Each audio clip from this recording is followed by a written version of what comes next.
embracing the challenge ahead of him. He last played a game in the NFL at the quarterback position in 2012. I'm trying to remember what I was doing in 2012. Did we have the internet? My memory doesn't go back that far. Ago. I don't know.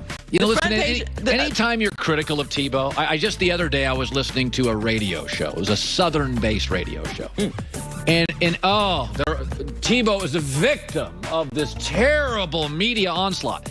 First of all, May is slow in our business. Yes. All right? Like the NFL schedule release is a big day. And then we pray for playing NBA games. So May is slow. Joy and I spent officially about a day and a half on Tebow. He plays in the world's most popular sport. God, we are. Well, yeah, I mean, being excellent can garner you some loyalty. Yeah. But no, I mean, it's not romantic to talk about loyalty so flippantly. Like when you say loyalty, like that's something that really stirs people emotionally. Right. And fans are supposed to be loyal, and they're loyal to their team, so they have some expectation that players are supposed to be loyal back. But at the end of the day, Steph gets a paycheck to play basketball, so therefore that is his business. And everybody moves around in business. Yeah. You've never worked at one job your entire life. Be loyal to your kids and your wife and friends. Yeah, There's your family and your friends. Dog. I'm loyal to my dogs. Sure. I ignore other dogs in their presence. But I'm not going to be loyal to, as a basketball player, to an owner who is moving his stocks every day. Well, yeah, I mean, they're a great organization. It's not like this is a dysfunctional situation, but the idea of loyalty is a bit it's over dramatized when it comes to professional sports. So the Grizzlies won last night's first play-in game to keep their season alive. They beat the Spurs 196. Jonas Valanciunas got hot early, had 23 points and a season-high 23 rebounds. Dylan Brooks and John Morant also had strong performances, 24 and 20 points each. And they will now face the Warriors for the final playoff spot in the West on Friday night. Spurs missed the playoffs for the second straight season. Yeah. It's the first time in franchise history that they failed to make the playoffs in back-to-back seasons. That's pretty remarkable. Also, they shoot the fewest threes in the league. That is a little bit of arrogance. It's problematic. Yeah, when you are saying, we do not adapt to the current NBA model, say what you want, but this is the arrogance of Popovich. I know better than everybody. It's like, bruh, you don't even make the playoffs in a sport where half the teams do now. Well, it's become a trend. I mean, you have 2 seasons in a row now. They've never missed back-to-back. Yeah. The playoffs from back-to-back seasons. And I'm not somebody that lives and dies with analytics. On this show, I call them manalytics. I like them, but these are humans. I'm not going to reduce everybody to code. Like, I need my guys to be guys and feel good about themselves and not be a number. Baseball managers now, they don't even manage. The GM manages. I'm not into that.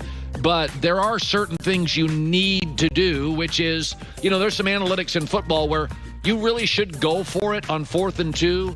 The minute you pass midfield, just go for it. The analytics tell you you're going to make it as much as you don't, and it's not going to be punitive. You need to shoot threes. You need to crank them up. Well, the game has changed at every level. Yeah. Youth all the way up through professional. So it's time to update it.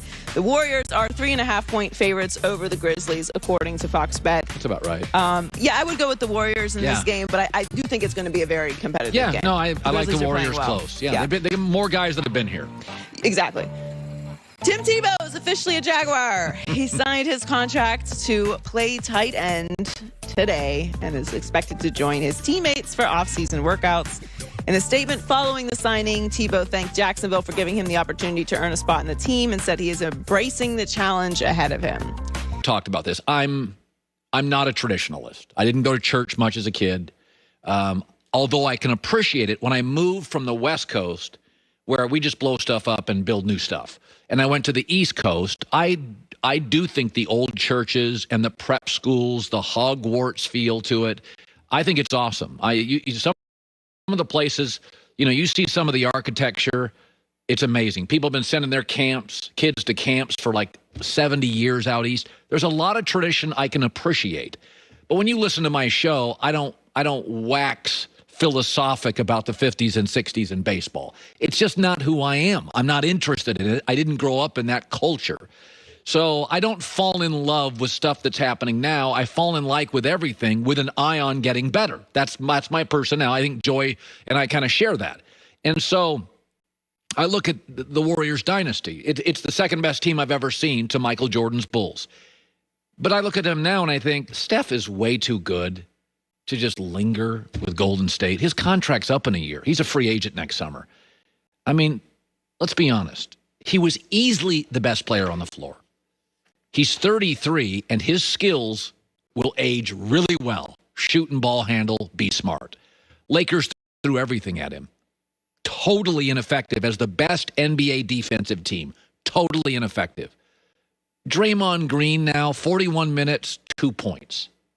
He's a liability on the floor offensively. Andrew Wiggins, good, but way too expensive. Klay Thompson's back, hasn't played in 2 years. James Wiseman's a rookie center, lost several years from even being a potential star, so his timeline does not line up with Steph's. The Clippers right now are a good team that would die for a leader. Hello. LeBron James getting old. You think it's a coincidence in the last 2 years, LeBron's buddy with Steph Curry? See him talking last night? See him talking all the time? LeBron throwing bouquets at Steph Curry. Didn't used to. LeBron was a Westbrook guy. Now LeBron's like, oh, that's the MVP easily. You think this is just random? Come on now. LeBron's working it every day of the year. He's the best off-ball player in the league. He's the best scorer. He's the best ball handler. He may be the smartest or second smartest player. He's a free agent. By the way, it's not all doom and gloom for Golden State. They could get a ton for him. You can get an all-star or two for him and several draft picks. But you look at the contracts next year between Klay, Draymond, Wiggins, and Steph. It's $139 million. You got to blow this team up. It's over. Marcus Thompson was on earlier this week. You can't live in the rearview mirror with the Warriors. It's over, and it's time to just dismantle this puppy. We got to let go of that dynasty team for sure, right?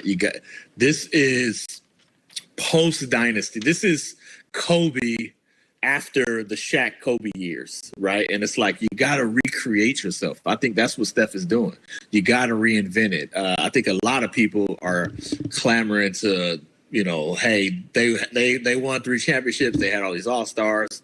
They've got to reinvent themselves. Because keep in mind, these dudes are 30 now.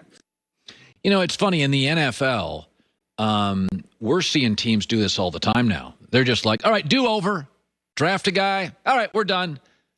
And we're like, it almost always works. I mean, Jared Goff gets to a Super Bowl 2 years later. We're done with that. And we're like, all right.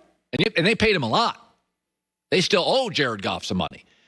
The NBA has always been the progressive league. Like there's an old saying in sports. The NBA thinks of it first. Baseball makes the most money off it, and the NFL gets it right.